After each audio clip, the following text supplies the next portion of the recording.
지금 생각하면 미쳤다. 은퇴 후 여행, 인생 최악의 선택. 솔직히 말해볼까요?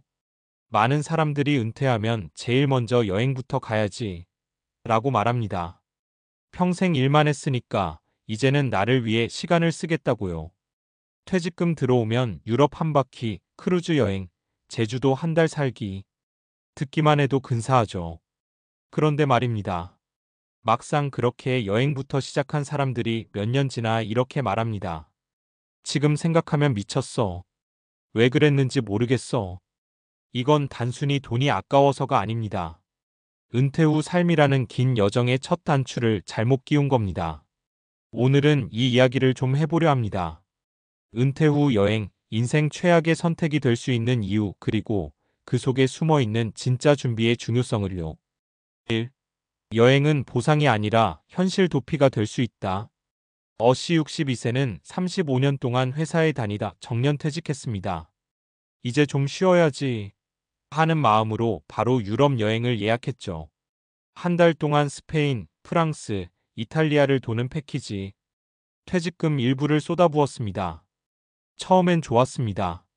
사진도 찍고 그동안 못 해본 여유를 느꼈죠. 하지만 귀국 후 2주가 지나자 공허함이 밀려왔습니다. 이제 뭐하지? 다음 일정도 일터도 목표도 없었습니다. 결국 어씨는 우울증 초기 진단을 받았고 다시 사회와 연결되기까지 2년이 걸렸습니다. 그가 말했습니다. 그때 여행이 아니라 나의 다음 단계를 고민했어야 했어요. 여행은 행복의 시작이 아니라 허무의 시작이었죠. 사람들은 종종 여행을 통해 자신을 위로하려 하지만 사실 그것은 현실로부터의 도피가 되는 경우가 많습니다. 은퇴 후의 공백과 불안을 잠시 덮는 것뿐이죠. 하지만 결국 그 감정은 다시 돌아옵니다. 더 큰 허무함과 함께. 2. 계획 없는 소비, 노후의 시간과 돈을 동시에 갉아먹는다. 두 번째 사례는 B부부 이야기입니다. B씨 부부는 퇴직 후 친구들과 함께 세계 일주 크루즈 여행을 떠났습니다. 2달짜리 1인당 1,200만 원짜리 여행이었죠. 이제 다시 이런 기회가 없을 거야. 그 말에 속아 퇴직금의 20%를 한 번에 썼습니다. 문제는 돌아온 후였습니다.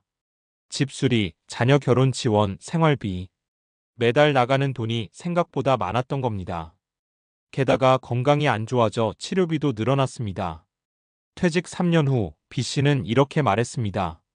그때 그 돈으로 여행 안 갔으면 지금 더 여유 있게 살았을 거예요.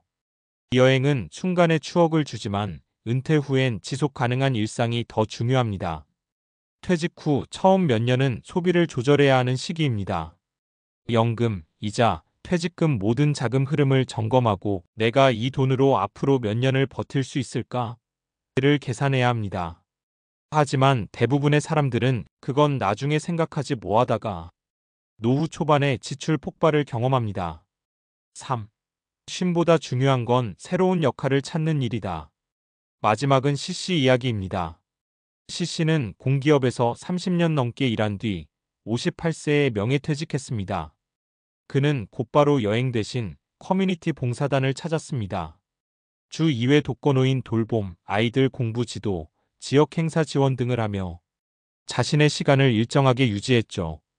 물론 처음엔 돈도 안 되고 체력도 힘들었습니다. 하지만 어느 순간 이런 생각이 들었다고 합니다. 출근은 안 하지만 여전히 내가 필요한 사람이라는 게 좋아요. CC는 여행도 다니고 친구도 만나지만 항상 일상 속 리듬이 유지됩니다. 그는 말합니다. 은퇴 후 진짜 자유는 아무것도 안 하는 게 아니라 내가 하고 싶은 일을 계속할 수 있는 거예요. 그가 말하는 핵심은 이겁니다. 쉼보다 중요한 건 역할이다. 사람은 해야 할 일이 있을 때 건강하고 행복합니다. 그 역할이 돈을 벌든 아니든 상관없습니다. 그럼 은퇴 후엔 뭘 해야 할까? 은퇴 후에 무조건 여행이 나쁜 건 아닙니다. 하지만 순서가 잘못되면 그게 인생의 덫이 될 수 있습니다. 퇴직 후 가장 먼저 해야 할 건 나의 다음 챕터 설계입니다. 1단계 건강 점검. 건강은 기본입니다. 시간이 많아진다고 해서 무리한 운동이나 여행을 하면 오히려 역효과가 납니다. 먼저 건강 상태를 객관적으로 체크하고 나에게 맞는 루틴을 만드는 게 시작이에요. 2단계 돈 점검. 퇴직금, 연금, 저축, 부동산, 대출. 모든 자산과 부채를 한눈에 볼 수 있게 정리해 두세요. 이걸 해야 내가 얼마를 써도 괜찮은지가 보입니다. 여행은 그 후의 일입니다. 3단계 관계 정비. 직장 생활을 하면서의 인간관계는 역할 중심이었습니다. 퇴직 후엔 사람 중심의 관계로 전환해야 합니다.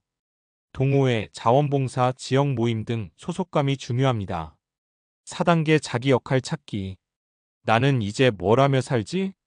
이 질문에 답을 찾는 게 은퇴 이후의 숙제입니다. 돈을 벌기 위한 일이 아니어도 됩니다. 단지 내가 누군가에게 의미 있는 존재라는 걸 느낄 수 있다면 충분합니다. 여행은 마침표가 아니라 쉼표여야 한다. 여행은 인생의 보상이라기보다 새로운 삶으로 들어가기 전에 숨 고르기여야 합니다. 퇴직 후 여행을 떠나도 좋습니다. 하지만 은퇴의 시작으로서의 여행은 아니라 새로운 일상 속 쉼표로서의 여행이어야 합니다. 즉, 이제 뭐하지? 라는 질문에 대한 답이 준비된 사람만이 여행에서도 진짜 자유를 느낄 수 있습니다. 마무리하며 지금 생각하면 미쳤다. 이 말을 후회로 남기지 않으려면 퇴직 후 여행보다 삶을 먼저 설계해야 합니다. 여행은 인생의 보상이 아니라 도피가 되기 쉽고 무계획한 소비는 노후를 흔들며 쉼보다 중요한 건 새로운 역할을 찾는 일입니다.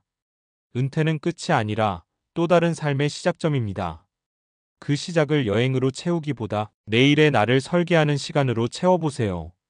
그렇게 준비한 사람만이 진짜 의미 있는 여행, 돌아올 곳이 있는 여행을 할 수 있습니다.